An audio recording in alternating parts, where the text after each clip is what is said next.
Good afternoon, everybody. I'm Katya Adler. I'm the BBC's Europe editor, but for many years I was BBC Middle East correspondent and spent considerable amounts of time in Syria. So I'm thrilled to be moderating this panel. I'm still passionate about the Middle East journalistically and personally. My eldest daughter was born there. But here I am being a typical correspondent, me.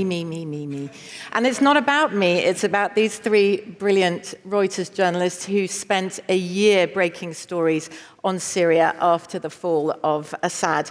First of all, to you, Laurie. Laurie Hinnant is Reuters investigative editor for Europe, the Middle East, and Africa, and she led the Syria investigation. She's a George Polk Award recipient and Pulitzer Prize winner for her series of Mariupol coverage while at the Associated Press. That later became the Oscar and BAFTA-winning documentary, 20 Days in Mariupol. Then there's Feras Dalatey, a Syrian investigative journalist and Reuters Syria reporter, who's only a few hours in the UK. We're so pleased you were able to join us today. He joined Reuters at the end of 2024, just after the Assad regime was crumbling.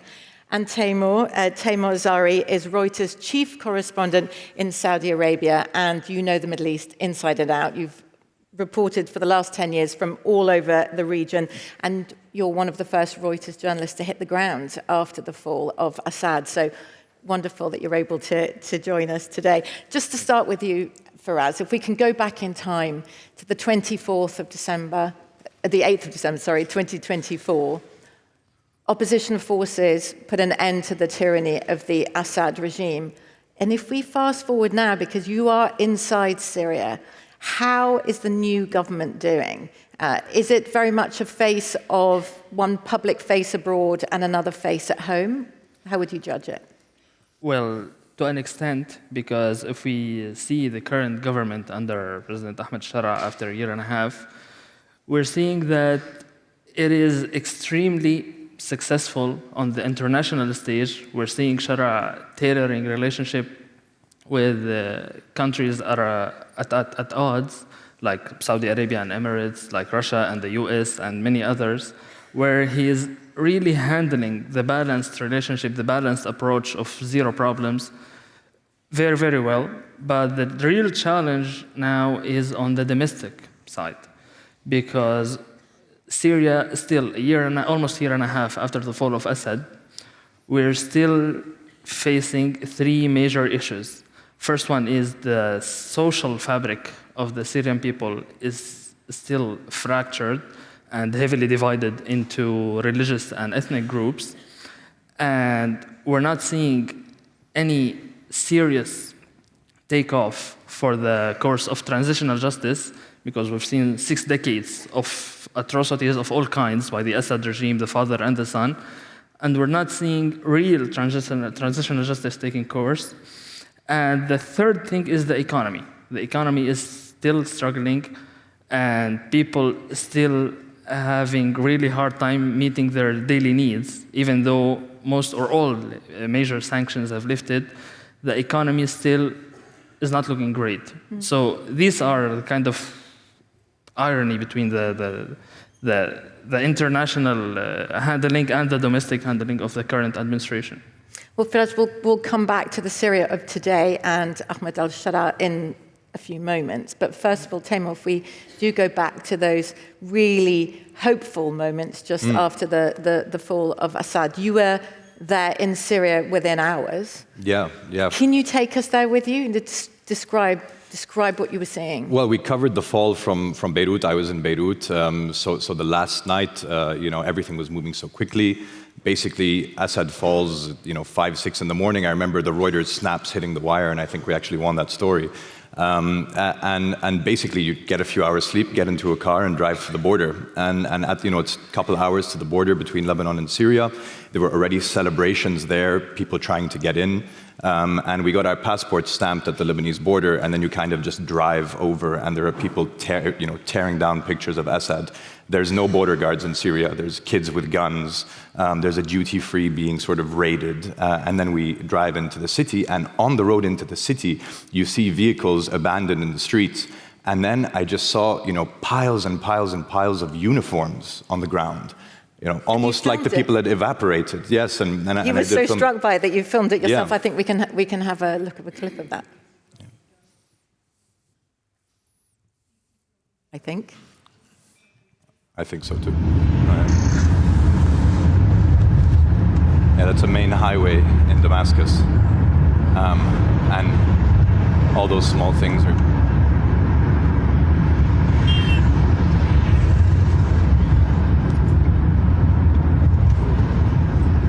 So the regime soldiers had literally just taken off their clothes in the street as the regime fell. It was that quick. Slightly bizarre. And of course, for you, Feras, when you went, I mean, this was going home after being in exile for 8 years.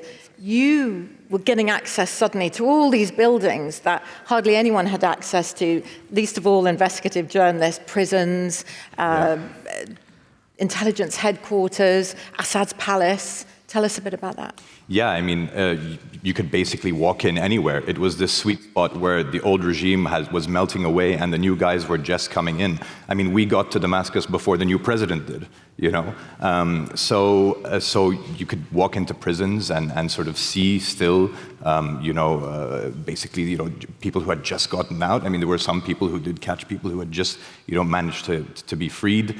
You could walk into ministries. I walked into, and this was the incredible thing as a journalist, is that you could make sources. You could actually deal with the old regime people and see the new guys kind of down the same corridor. And I did that. My beard was a bit longer. I was wearing a green jacket, and that allowed me to walk into a key ministry, with no questions asked. And you could just do that in those couple, first days.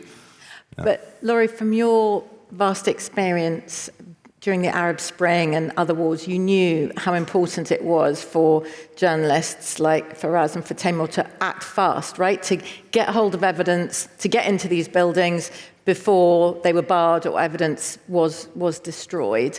Yeah, because the window is very, very small. I mean, this was this moment of transition, and those are always the most amazing kind of seismic moments in journalism, because first of all, because that is the news. When there's a huge seismic shift in power, that is the news, and you have a very small window before the power consolidates again.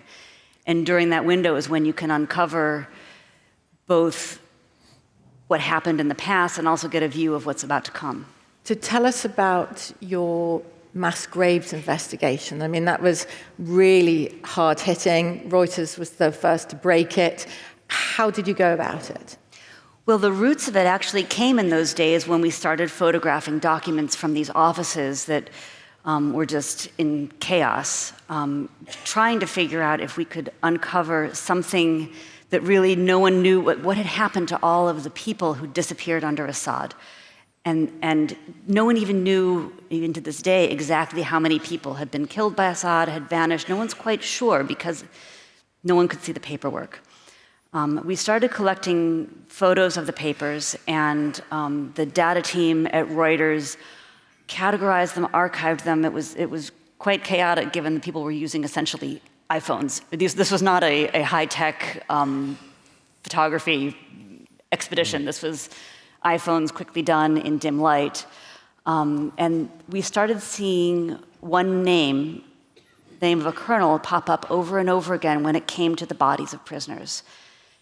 And at the same time, his name was Ismander. At the same time, we got a tip that there was some large grave somewhere in the desert outside of Damascus. And we started just putting these things together and talking to, poring over the documents, poring over hundreds of satellite images that dated back years, looking at changes in the earth, very, very careful changes, to try to figure out what had happened. And what we realized, and it took a long time of painstaking research, was that in fact, this was not a mass grave for the newly dead. This was an entire conspiracy to empty one mass grave that had been exposed by human rights activists and shift thousands of bodies into a place that they thought no one would ever find them again. And eyewitness testimony was key, wasn't it? I think we've got a clip of one of the eyewitnesses. This is Syrian mechanic Ahmed Ghazal. He told Reuters he saw bodies being taken in truck after truck. Earlier this year, Ghazal led a team of Reuters journalists to the previously unreported Timour grave. في أشخاص كانت ملتحية، في أشخاص كانت عساكر، في أشخاص كانت جديدة لساتها يعني لساتها طرية. عقدة نفسية شيء مرعب يعني ما شيء مو سهل. مو سهل إنه يفوت بالعقل أو إن العقل يتصور هيك مشاهد. And we have another clip because you used a lot of visual investigative techniques as well, didn't you? Because you mentioned soil, but you're not going to want to touch a crime scene, right? Let's have a look. A team of forensic geologists helped devise a methodology and design a flight path over the two sites. Our drone operator then flew in a tight grid pattern 60 meters high. Every 2 seconds, we take 1 pics. That process gave us 2,236 snapshots from Kataifa, the original mass grave site. At the Timour site, we gathered 2,629 images. The drone pictures revealed bulldozer tread marks, elevation differences, and patches of soil detailed enough for a direct color comparison between the two grave sites. It's incredible. It's really worth the read. It's unbelievable there. So not having to touch the soil, being able to see the different kinds of soils to piece together the story. But for us, it did come down in the end to the humans, right? To the eyewitnesses. I mean, yeah, of course, because we've had the tip and this account from this mechanic and a couple of other civilians about witnessing this mass grave being dug up from another place and took to another. And we've had the satellite imagery and the drone imagery basically kind of, to an extent, confirms that this grave is similar to that one, and this soil is similar to that one. But the missing element was we needed to know what was that operation like from its perpetrators. I mean, what was happening? What was the thinking behind this operation? What are the motives? This where we tried really hard and kind of paid off later to talk to as many senior officers from the old regime as possible to get a glimpse about the chain of command of such operation, about the inception of its idea, because as it turned out, we found out that it was carried out by an advice from the Russians to the Assad regime when they were trying to rehabilitating him and putting him back on stage, on the international stage. So the Russians advised Assad to conceal some of the biggest crimes, which this one was one of them. So kind of it closed the circle. We've had it from the witnesses, we had it from the satellite imagery, the drone imagery, and from the other side, the perpetrators. So it kind of completed the image, it gave us a full picture of this operation. And it had an impact of some kind, didn't it? I mean, it was cordoned off. Yeah, it was concealed. It was concealed by the new government, and an investigation launched. And Timour, let's talk now about a turning point, because we could talk and talk. There's just not enough time about all the coverage. But what you describe as a turning point in your coverage. In March last year, there were militia linked to the new government who carried out a massacre of Alawite civilians. Now, Alawites are a minority group within Syria, and of course, former President Assad's family is Alawite. This is another story that Reuters was, up there first in details, piecing the massacre together. But why do you describe this as a major test for Reuters and the new government?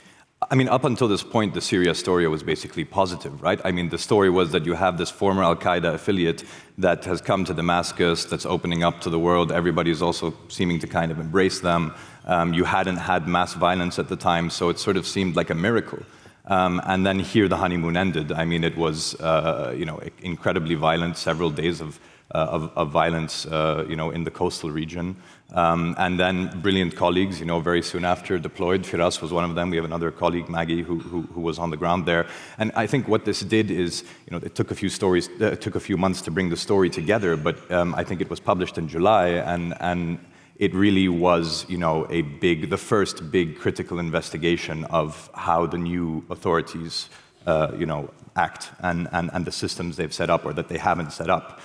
What it also did is it basically opened the door to a lot of people who were, if not members of the new regime, people who lived in areas where the new regime had power, and they suddenly felt that they had a media outlet that they could speak to. And so I think we all made a lot of sources on the back of that, you know. Allow me to add a little thing about that, because it shows you how these stories connected.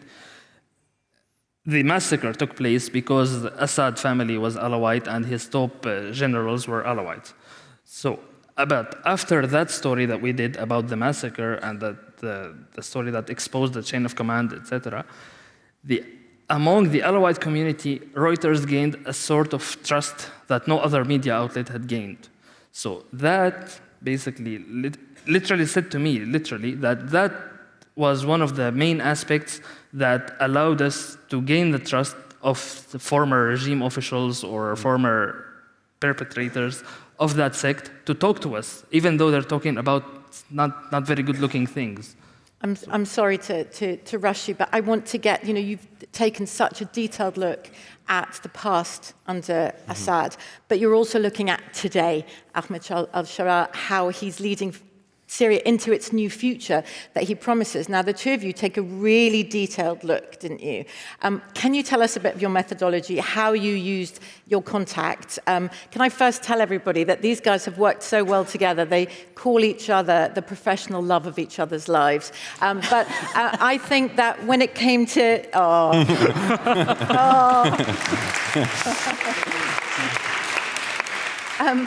But I love this image because I think when it came to you, Timour, there was a lot of hair gel involved in what you were doing while you were sleuthing online. Let's start with the hair gel. Yeah, I mean, so we both go to Damascus, and I think one of the big questions was, what's happening to all the wealth, all the money, right? Assad had set up a palace oligarchy who basically ran the economy. And independently of each other, we both started to tackle this from different angles. So what I did is I hung out a lot in the Four Seasons Hotel lobby, which is this golden gilded lobby. I'm not a suit wearer. I'm not a person who puts a lot of gel in my hair. You might sometimes do it when you want to be in a room with people who you want to like you, but otherwise not so much. And so basically I was hanging out in the Four Seasons lobby and seeing this happening. I mean, there was a room there that used to be a bar that they converted into a room for settlement deals between the new regime and the old regime. And you could kind of see them marching in and out. And meanwhile, Feras, Yeah, during that time, I managed to obtain a hard drive of 100 gigabytes of data about all the shell companies and the business that were concentrated within this palace oligarchy that was under Assad. So we started kind of tackling them one by one, this company, this major factory, this whatever, and started to see, to walk them one by one and to see what's the fate, the current fate, who's managing this facility, who's owning these new companies, and we kind of... And you wore that around your neck, right? He was wearing this USB around his neck. And honestly, the story was also just so good because pretty quickly we heard of two main characters. The first is Hazem al-Sharaa. He's the president of Ahmed Sharaa. And we basically heard that he was, running a lot of this stuff in the background. The brother of the president. That's the brother of the president during a trip to Saudi Arabia in February, I believe, of 2025. Yeah.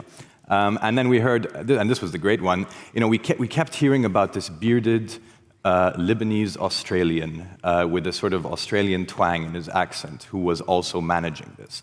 And basically found, in the end, by talking to a lot of sources, that he was describing himself online as a, shawarma-loving businessman from Idlib. He also hosted, or was on a podcast frequently. So the characters were just so incredible, in this story. And yeah, I think that really sort of, helped drive the... By the way, we cracked his identity at 4 a.m. Yeah. And the key was that these two men were essentially disassembling and then reassembling the regime's shell companies. Yes. That they were the ones running the new economy. And it's a serious point, sorry, because to this day, so these people are are part of structures that to this day have not been officially announced, right? So in effect, today in a country where 90% of the population are poor, you have the country's wealth, billions and billions of dollars, being managed unaccountably, intransparently, and we still don't have answers. Whereas there was a clean new future promised.